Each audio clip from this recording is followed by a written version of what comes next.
Hello everyone, the Worm's back with 999. Last time we left off at a pretty incredible revelation. Well, I don't know how incredible it is. It's okay. Santa basically said, no, pardon me, I got it backwards. Snake said that Santa is zero. And he laid out his reasoning for that. And it was because Santa was always with June, and because the Cap's bracelet is actually 6, then that would mean June's bracelet is probably 9. And then Santa's bracelet is probably 0, and that would make him 0. It was basically something along those lines.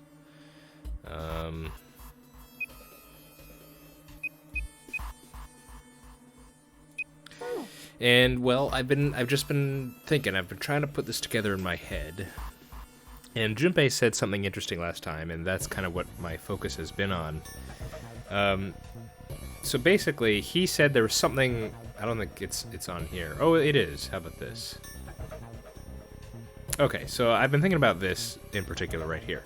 Even if it were possible, that means there are 2 9 bracelets, and if that's the case, and obviously he's not going to tell us what that means. But so I heard that comment, so I was trying to think about what he might mean, and I think I know part of it, but I don't know what the ultimate conclusion is of it. So let me talk about that for a second. So basically, if Snake's theory is true, then I have it written down. So most of it is we get. So number 1 is Ace, number 2 is Snake. There is no 3. 4 is Clover, 5 is Junpei, 6 is Cap, 7 is 7, 8 is Lotus, and then there are 2 9 bracelets, June and the 9th man, and then there's Santa, who is supposedly 0.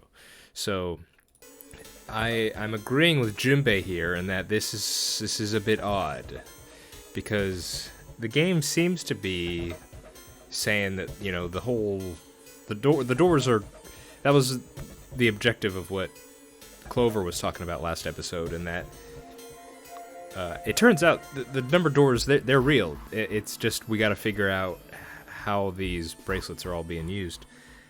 And so the thing that I want to bring up is, we know from this timeline over here that, and you know, this could have been this was assumed by me earlier on, but in particular right here we get that Ace had taken the 9th man's bracelet, and we know that in order to get to where he was, he had to go through a 9 door. And so obviously, look here, so it's 1, 9, and he had Lotus. That's 9. So we are pretty darn sure that the 9th man's bracelet is a 9, because Ace wouldn't have been able to get through the 9 door if it wasn't a 9. So I think that's a point of evidence toward what Junpei is saying, where there's something weird here. There's something weird, and Snake's explanation may not be the be-all end-all here. Because yes, we're missing a 3, and there appear to be 2 9s, but one, I'm sure there's someone out there who is able to, once they heard Junpei say that, they were able to figure out which bracelet is the real 3 bracelet. But I've just been sitting here thinking about it, and I've been waiting, trying to think of it, doing various little things on here, but I can't get it. I don't know. I don't know what it is, because it's not like that doesn't work for what we just did. And I was trying to think various ways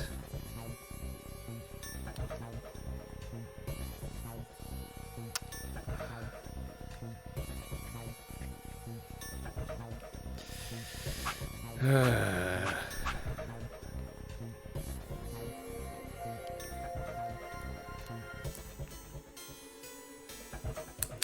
don't know. I guess my conclusion right now is that I'm agreeing with Junpei that there's something off about this. So, but yeah, big suspicion has been placed on Santa and June, I think. They've been harping on Santa in particular as Zero. But I mean, obviously, the fact that June's bracelet is not what we thought it was is it's pretty suspicious. But you could say that, you know, she didn't know and Santa was just taking advantage of the situation. That's why he always made sure to stick by her in particular.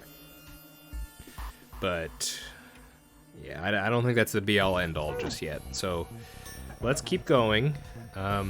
There's apparently a lot to get through, so let's just do it, shall we? Let's get back into this. Let's go. It's high time we went through that door.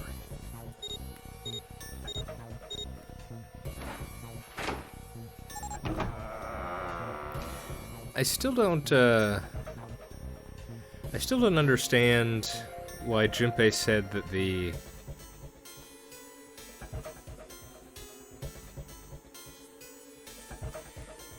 I don't understand why he said Cap's bracelet was the letter O.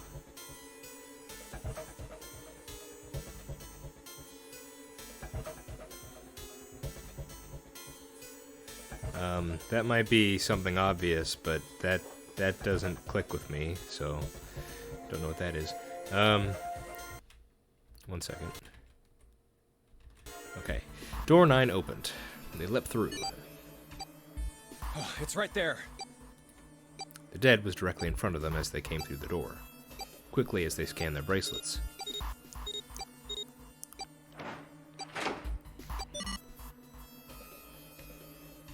And the detonator stopped. Oh. After pausing for a moment to catch their collective breath, Junpei and his companions headed down the long hallway in front of them. All right, let's keep going. Is this going to take us to the incinerator room again? Oh, it looks like it. At the end of a set of stairs leading down into the ship. At the end was a set of stairs leading down to the ship. I think these stairs go to the bottom deck. They leaned out and looked over the side. Looks dry. Let's head down. After deciding it was safe, they headed down the stairs. Before long, Junpei and his companions found themselves on the bottom deck. They turned left into another hallway, at the end of which they found another door. Hey, it's a... Oh. We didn't have this during that route. And of course there was a symbol engraved on the keyhole. It looked like the sort of harpoon one would use to hunt fish, the kind with 3 prongs. Snake traced the shape of it with his fingers. This is the Neptune symbol. There must be a key around here somewhere. Neptune key. I only have the Uranus key card. Clearly it wasn't going to open this door. It's a different planet. Plus, it's the wrong kind of key. Let's turn around and go back for now. Yeah.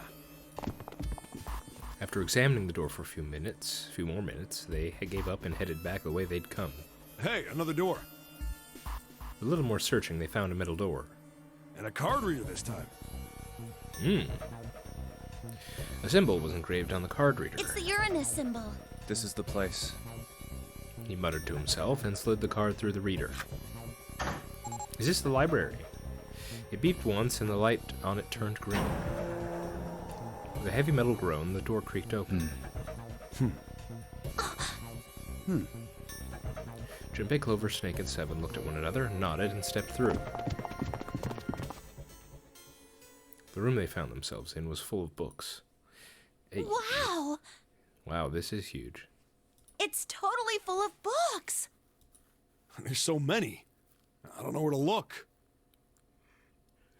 Well, Alice should be in here somewhere.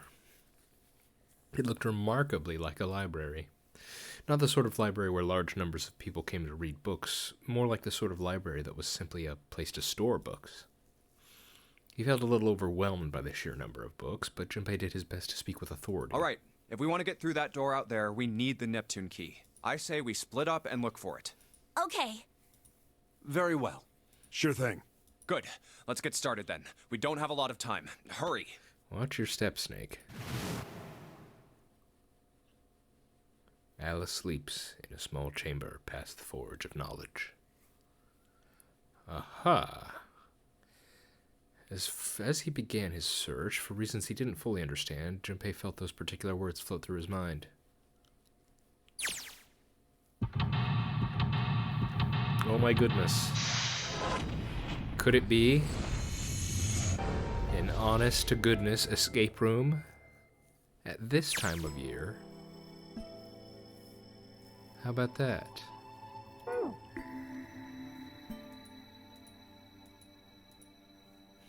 Oh wow, we're just going across the room. Okay. It's Korak. Hat rack.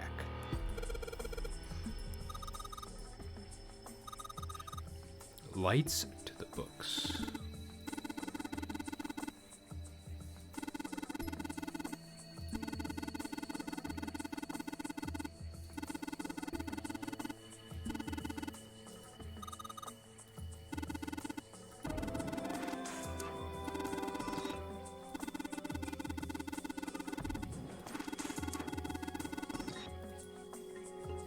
Well, all right then.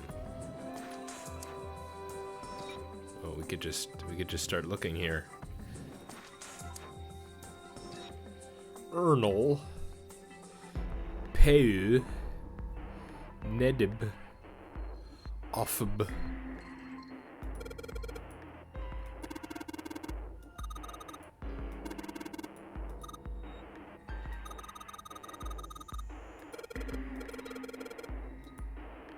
Well, I see one possibility. Open here, find bulb. Looks like putting the books in the right order has opened the thing right up.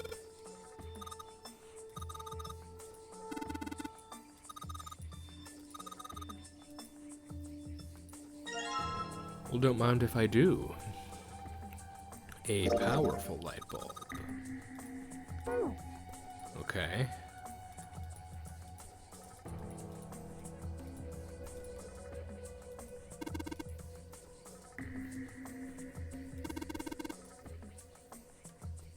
Aliens, you say? Cosmic inflation, my goodness.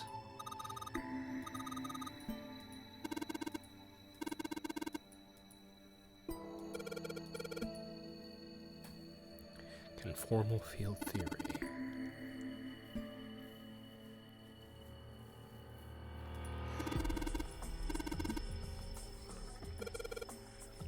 Supersymmetric string theory in 10-dimensional spacetime.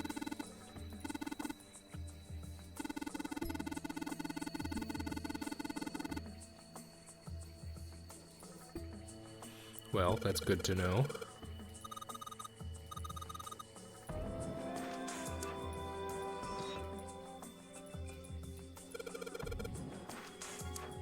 Electrolysis.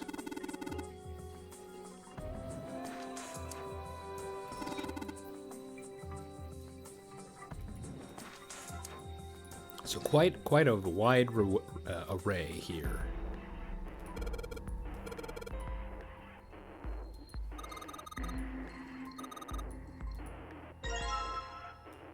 Oh hey.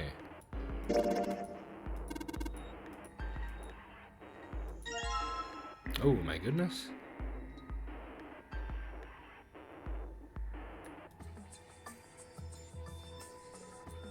Is it kill?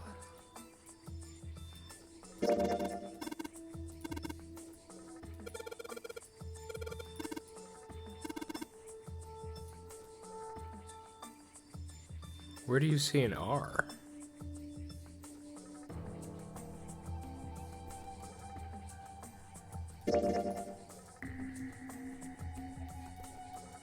Really? Where's an R?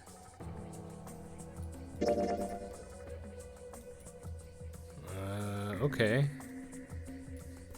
I guess it's a KRL.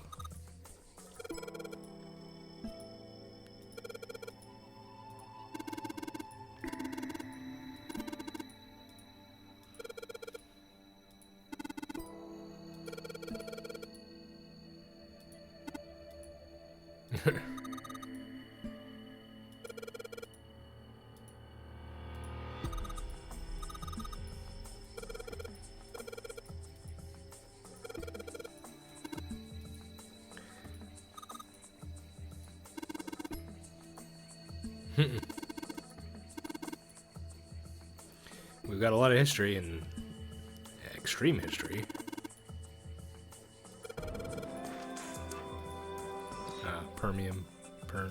Perms, yeah.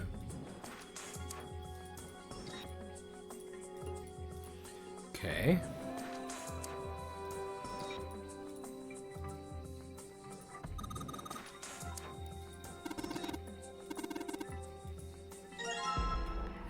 Baseball, fundamentals of baseball. What did this one say? Can't really tell.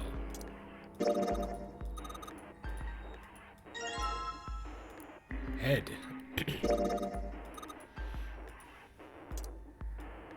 Still think this says kill, and not whatever they said.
Because he's a super genius.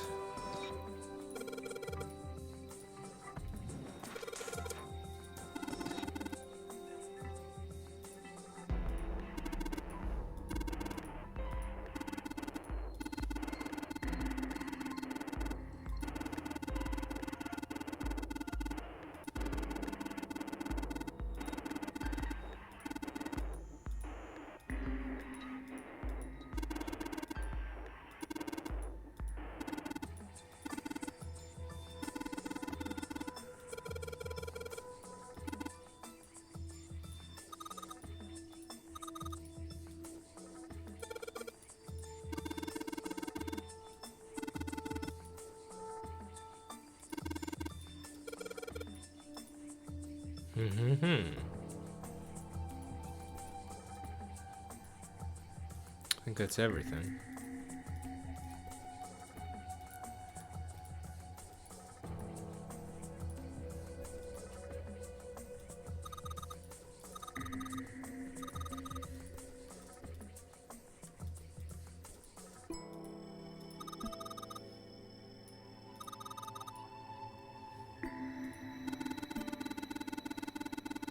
Ah, I see, yes.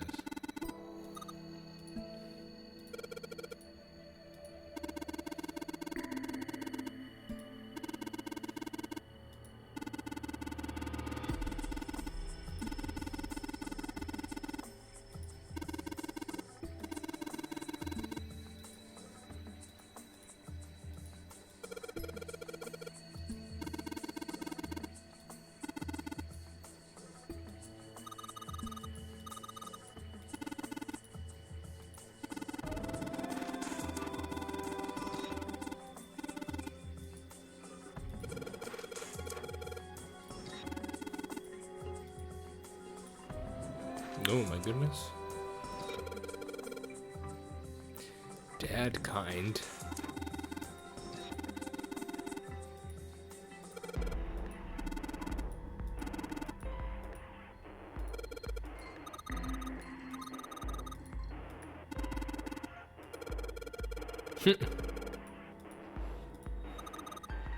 Hey, we know Sheldrake.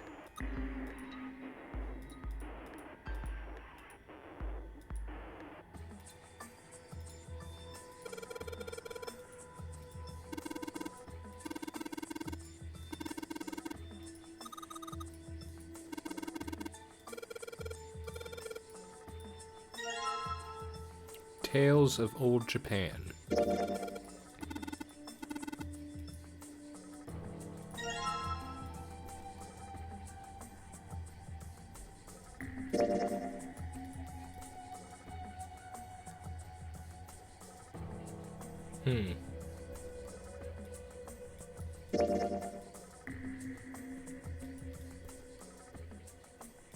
Okay.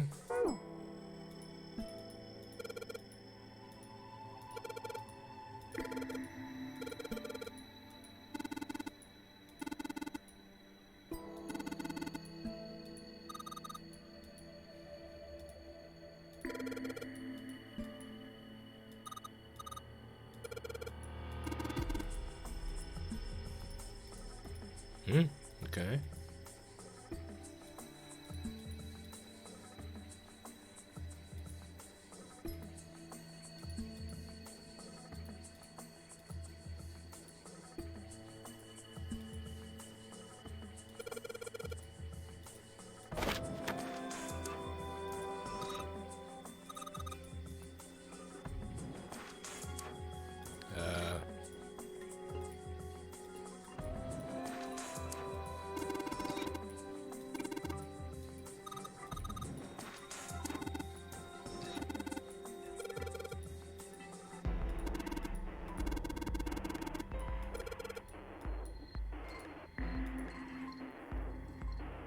Astronomy.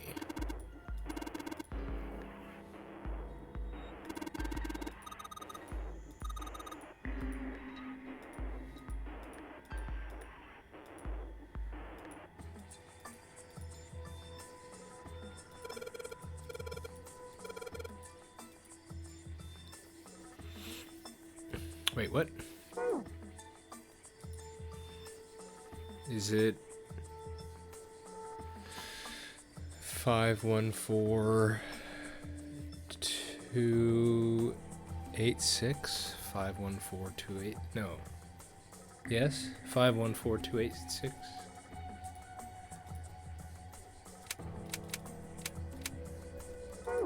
No. Ah, dang it. 514-286. 5.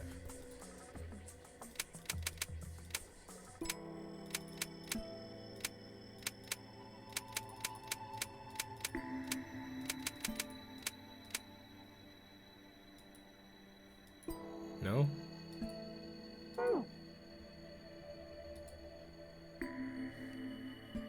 Oh, or is that a 3? 514-236?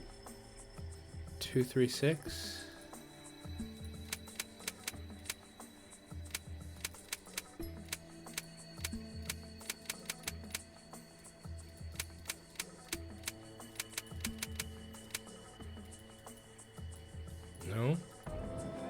Oh, okay. Thank goodness.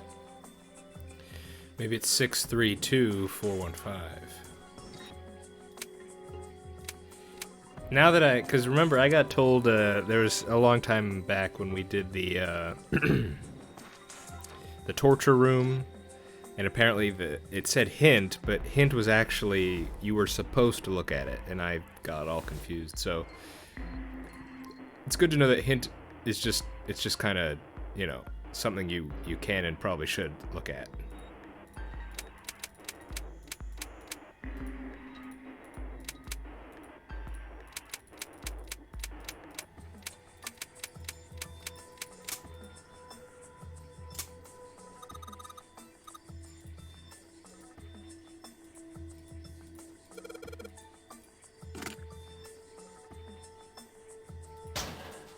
Hey.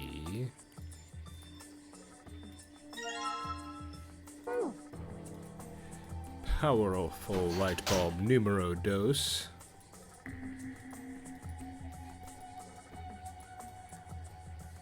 So we're missing one.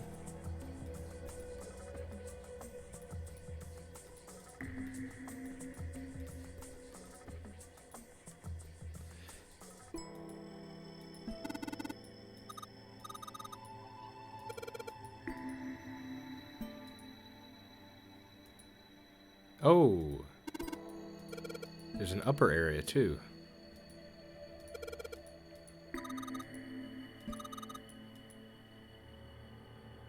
Oh, that was a lot more simple.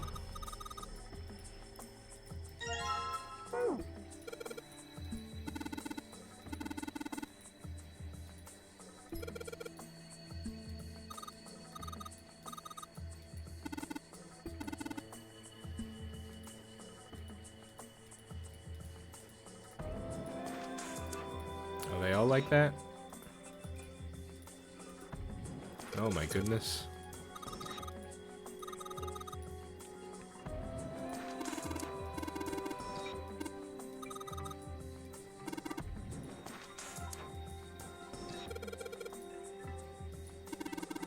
Wait, that was I thought it was, yeah, I was about to say teletemporation. How about that? Kitab al-Azif.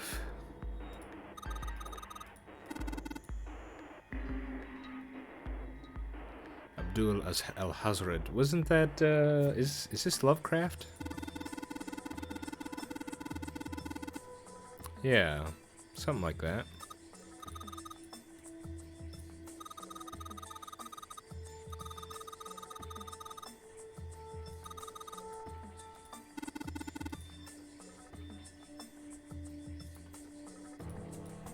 Judas tree, huh?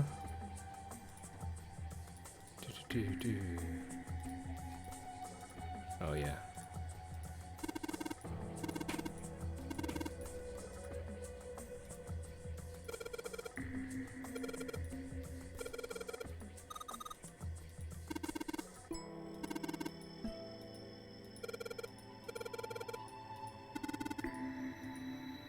So virtually almost every subject is covered around here, huh? That's what the point we're getting across here. We got math, we got science, we got history, we got mythology. Tons of stuff.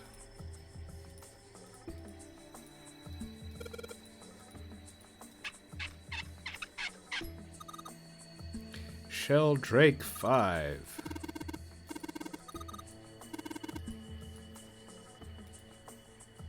Sheldrake 5? I think I saw the rest of this collection somewhere. Junpei read the text aloud. Yeah, I think it was somewhere around here. Let's go take a look. Okay. Seven and Clover walked off, leaving Junpei and Snake behind. Sheldrake. Have you heard of him? Sheldrake, I mean. Junpei grinned. Yeah, Lotus told me about him. There's a British biochemist named Sheldrake. He has a rather interesting theory. Yeah. Morphogenetic fields, which relies on the theory of morphic resonance. Really? From Lotus, huh? Well, Clover also said something to me about that stuff. She did? Yeah, what was it? The ability to access a morphogenetic field is affected by a couple of things. The first is epiphany, and the other is danger. That girl. I told her not to tell anyone. Ooh, but she did. You did? Why? Well, And now you're gonna tell us, because you didn't tell us before. Nice. Junpei's eyes narrowed. Look, man, I didn't push it because we're in a hurry, but I'm kind of sick of this. How about you just tell me, okay? tell you what? Don't give me that. About the experiment. Snake's shoulders slumped, and he shook his head slowly. He'd finally given up. Very well, fine. I'll tell you everything. But not here. Let's move to the top floor. Junpei nodded. With that, they climbed the stairs to the top floor.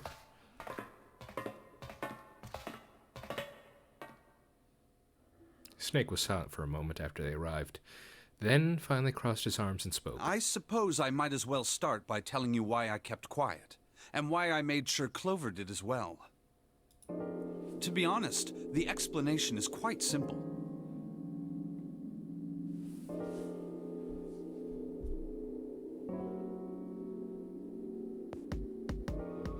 Zero told me not to. I had little choice. Really? Is my original thought correct?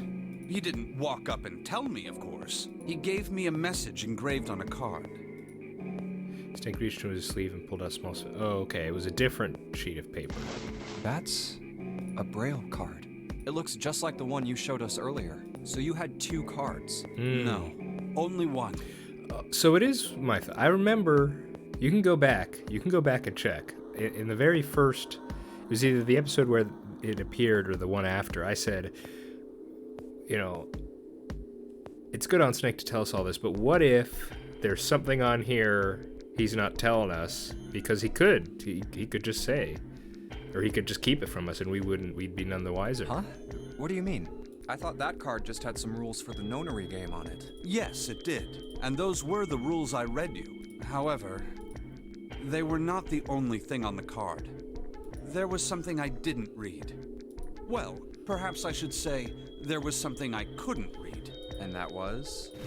Tell no one of the events that took place 9 years ago. Tell, and I activate your sister's detonator. Oh my goodness. It's a threat on our lives. Oh. Well, Snake nodded. Well, what about Clover? Did she get a message from Zero too? I don't believe she did. But doesn't it strike you as strange that Zero would shut my mouth, but not hers? Yeah.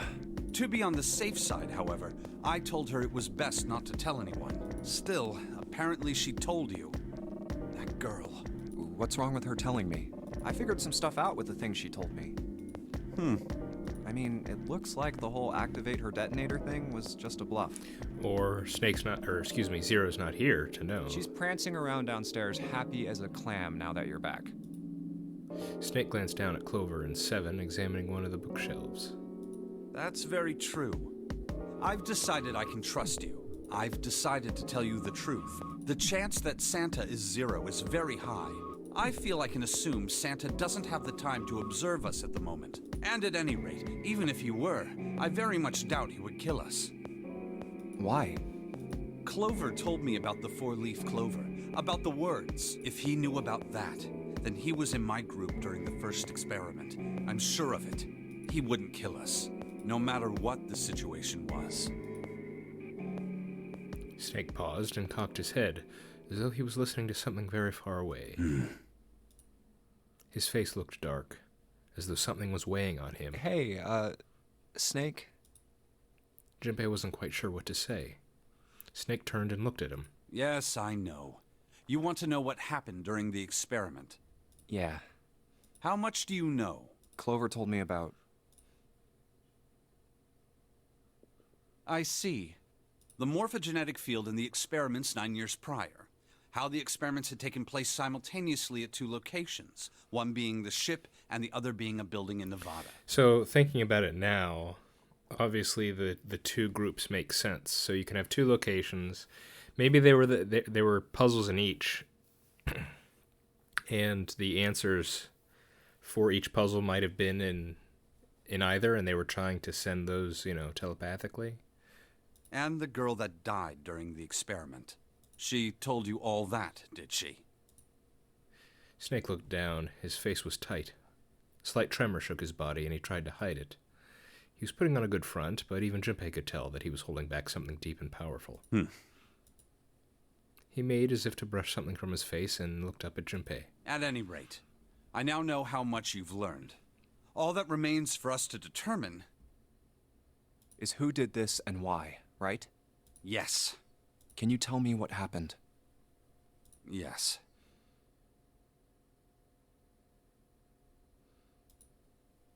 The people who organized the initial experiment were from a company called Cradle Pharmaceuticals.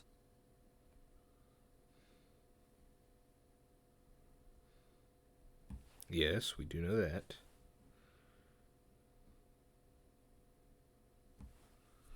There were 4 of them running the show. Gentaro Hongo, Nagisa Nijisaki, Teruaki Kubota, Kagechika Musashido. Hongo was the CEO of Cradle Woo-hoo-hoo. Pharmaceuticals. I recognize these outlines.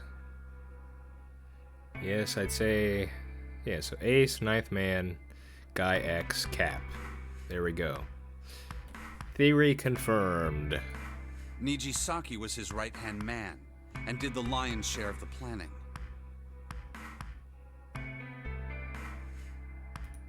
Kubota led the company's research and development division. Musashido was their majority stockholder. It was these 4 people who planned the initial experiment.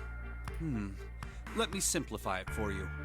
Hongo designed it, and Nijisaki put it all together. Kubota developed the technology required, and Musashido provided the cash. Huh, so it's Hongo, Nijisaki, Kubota, Musashido.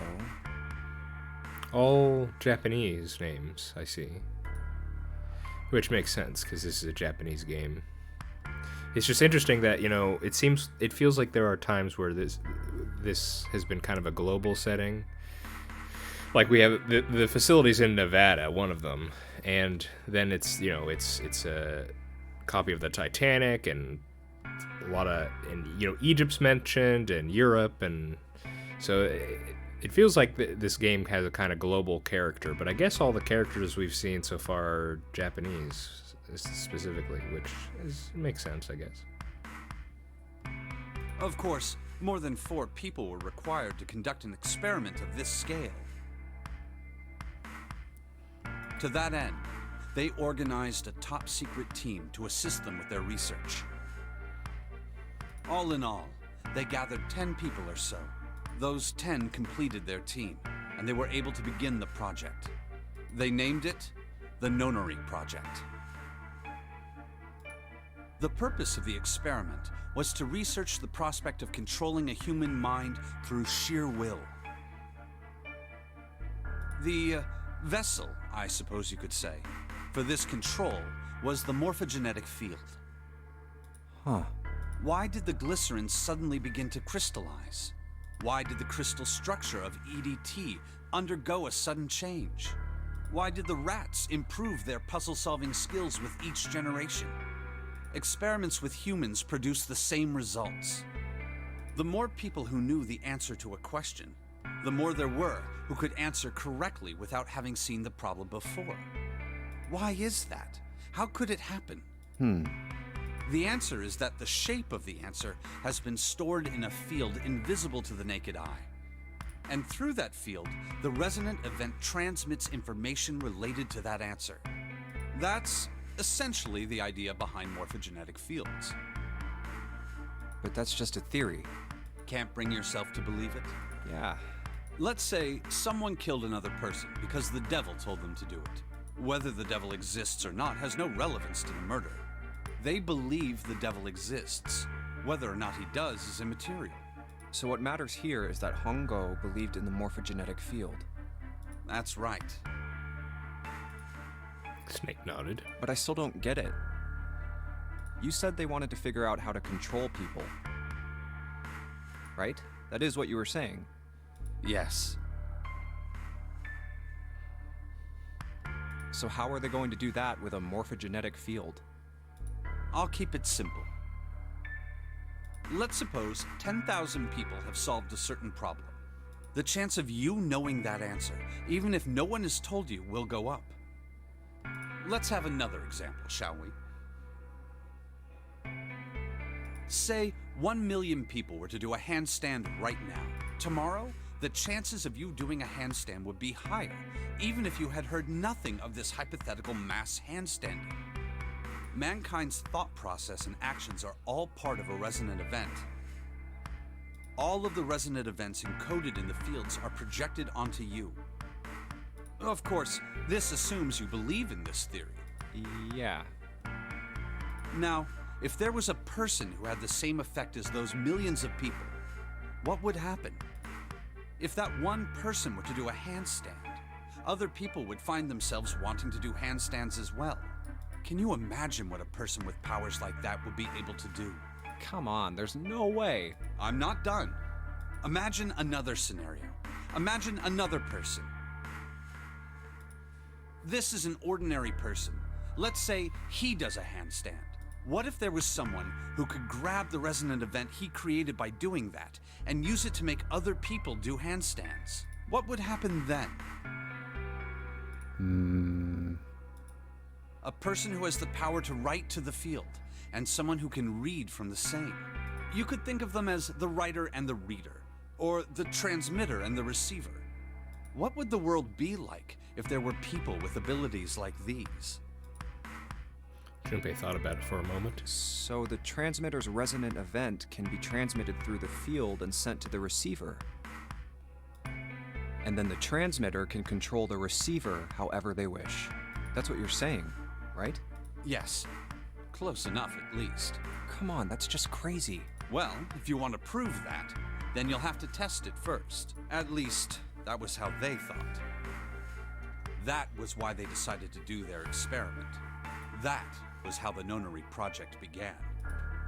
Snake suddenly looked very serious. By the way, Junpei, have you ever heard of the Gansfeld experiment?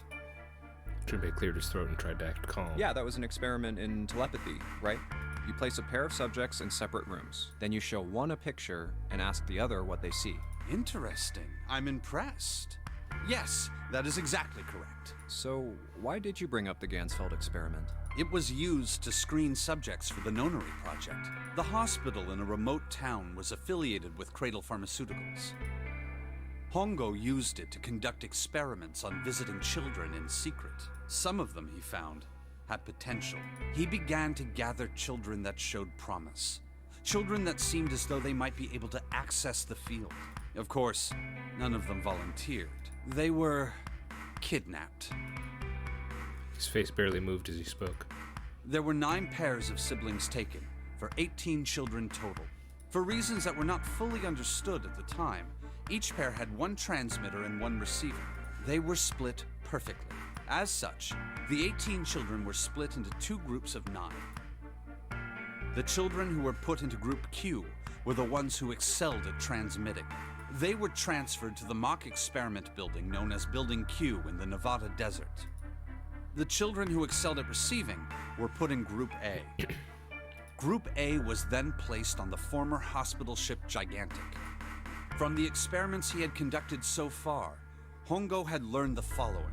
There are 2 things that can increase one's resonance with the fields. The first is epiphany. The other is danger. Have you ever been faced with an especially difficult problem and thought about it very long and very hard until finally an answer suddenly appeared in your mind? Can't really say I've had that experience, really. It may seem obvious to say so, but that is what is meant by epiphany. The information obtained through that epiphany can be easily transmitted through the fields, where it can be easily interpreted. Adding danger to that equation allows for even easier field access. That's where Hongo came in. They set up a number of puzzles across the Gigantic. The participants had to solve each one before they could move to the next room. Of course, he hadn't forgotten to include danger. He had detonated a bomb on the hull of the Gigantic. The children in Group A were forced to play the Nonary game as the ship sunk. Man, that seems like an incredible waste. By forcing the children into a life or death situation, Hongo hoped to increase the likelihood of their tapping into the fields. I get it, but did you have to sink a ship to do that? Couldn't you just take them to a building in, say, I don't know, Ohio or something? Other than, you know, if you want to, or in Europe, if you want to get really far away from Nevada, or just anywhere in the world, you know, it doesn't matter.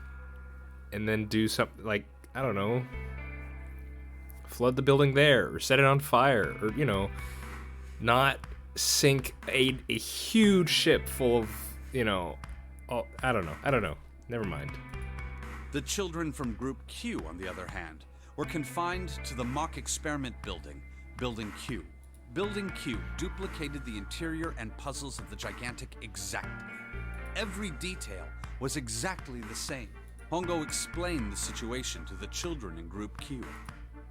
Solve the puzzles you find throughout the rooms. When you have the answers, transmit that information to the children in Group A. If you succeed, they will be able to solve the puzzles and escape.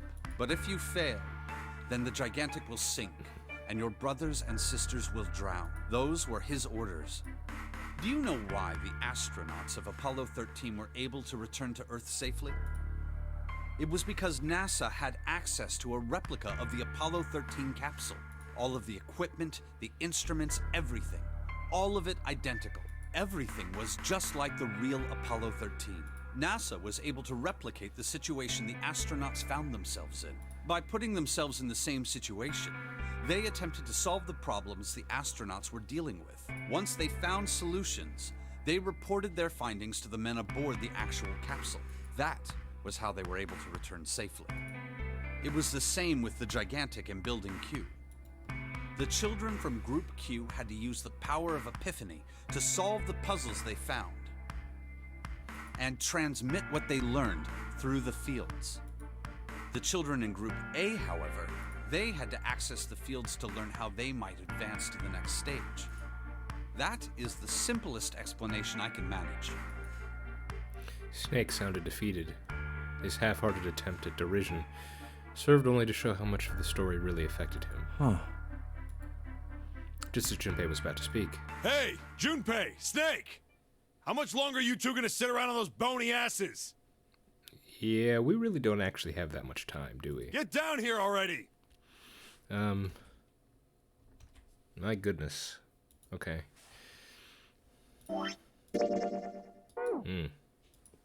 Seven's voice echoed from up from below. Snake took a deep breath and blinked rapidly as if just waking up from a long nap. He's right. Let's go, shall we? We don't have much time. We need to get out of here, and soon. Snake headed for the stairs, but Junpei put out an arm to stop him. Hold it. There's one more thing I want to ask you. Are you sure that there were 18 kids? You see, this is weird. 'Cause 7 was there, right? Why? Well, I thought it was only 16. Oh, yes. That was what they said on the news, wasn't it? Yes. I have no doubt that 18 children were abducted and used in Hongo's experiment. After all, you couldn't exactly play a nonary game with any less, could you? Well, yeah, but are you saying that the news got it wrong? Yes, I am. There were 2 more children. However, they had no relatives that I'm aware of.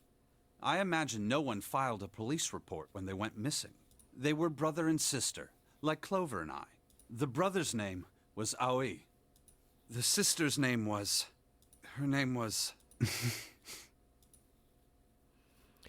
Snake couldn't seem to bring himself to continue. It looked as if he was about to say... It looks as if what he was about to say brought him great pain. Her name was Akane.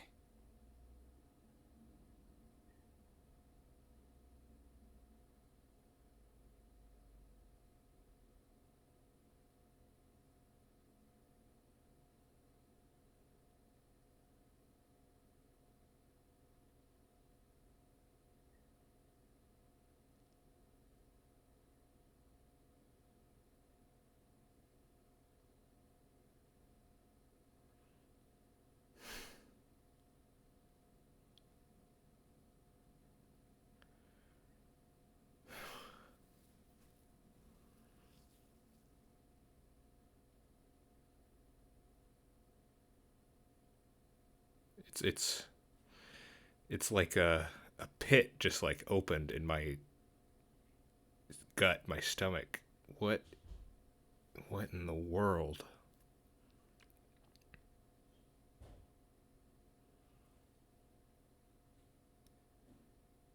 Her name was Akane.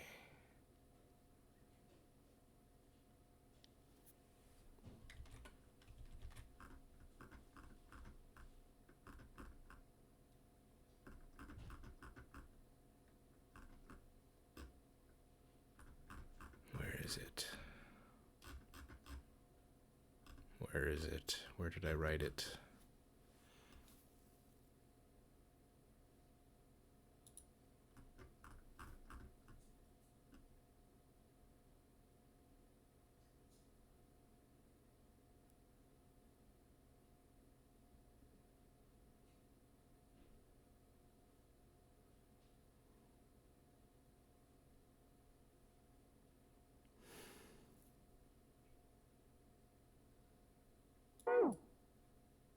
That was the girl who died.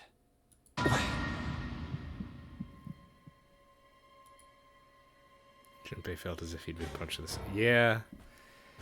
Yeah, you and me both. His vision went blurry, his head felt light. Akane Kurashiki died 9 years ago? Then, who is June? No. That's impossible. It can't be true. Akane isn't that uncommon of a name. If Snake had known her last name, that's a different matter entirely. So they share a name. A lot of other people do too. It doesn't mean anything. It was someone else. Of course it was. It has to be. Junpei shook his head hard and pulled himself back to reality. Is something wrong, Junpei?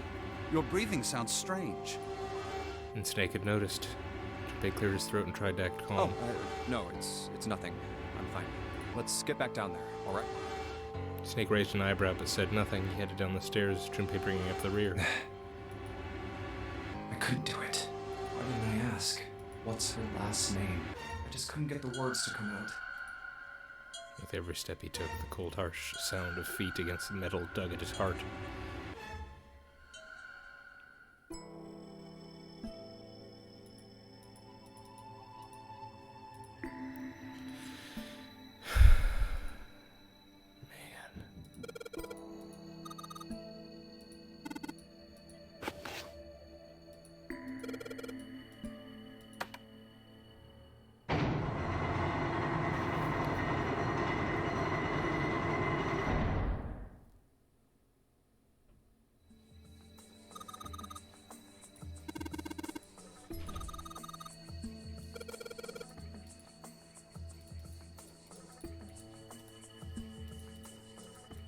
What about this?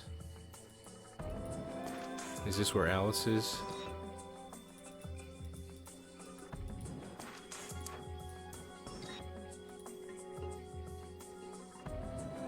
Eight, 9, 10, 13?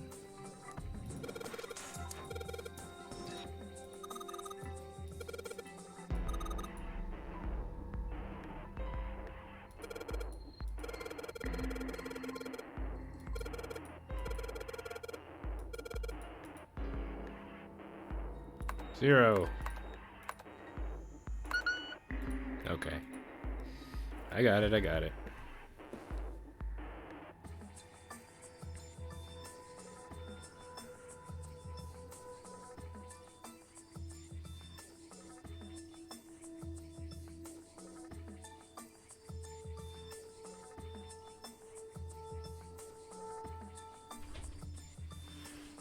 Is it really as simple as...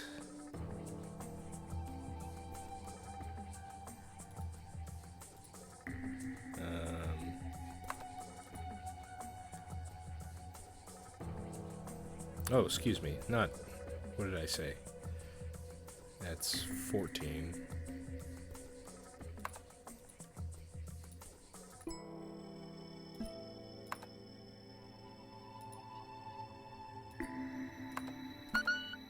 Nope.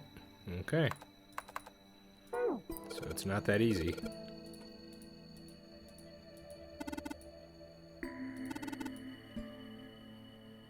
Oh, why am I... I'm just being stupid.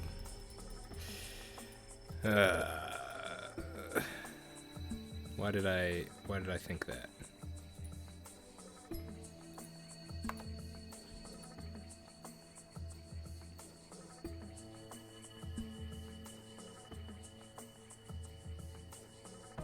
Wait, no, why am I being so stupid?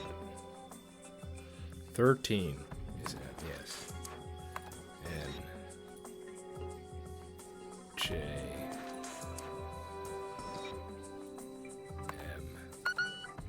No? What do you mean? 13, 14, 10, 13. Oh no, not this again.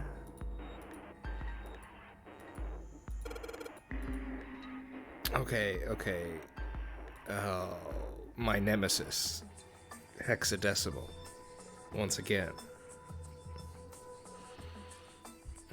Okay, hang on, wait a second.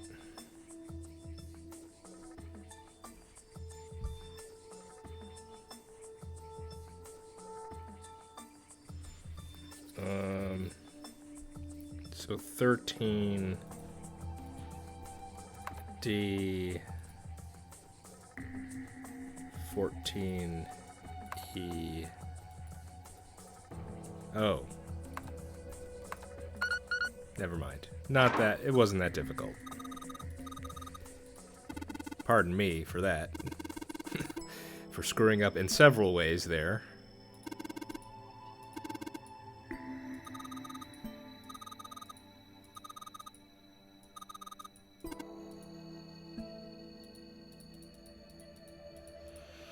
Okay.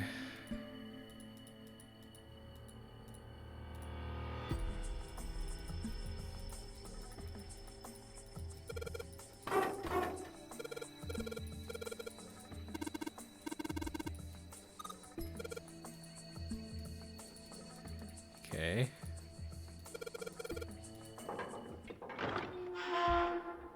Interesting. So there's the other door and the metal plate downstairs we didn't interact with at all. Okay.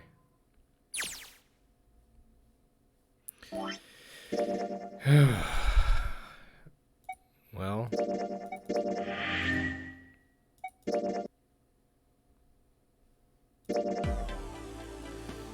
Oh, man. Sorry for this episode. I didn't talk a lot. It was pretty quiet throughout most of it.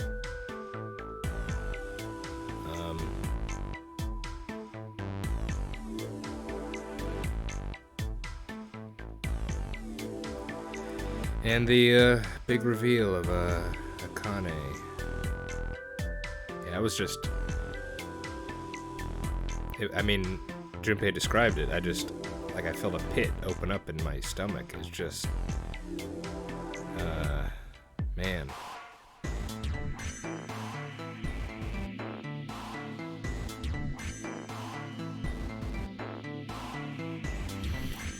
Oh, okay. I'll need to think about it.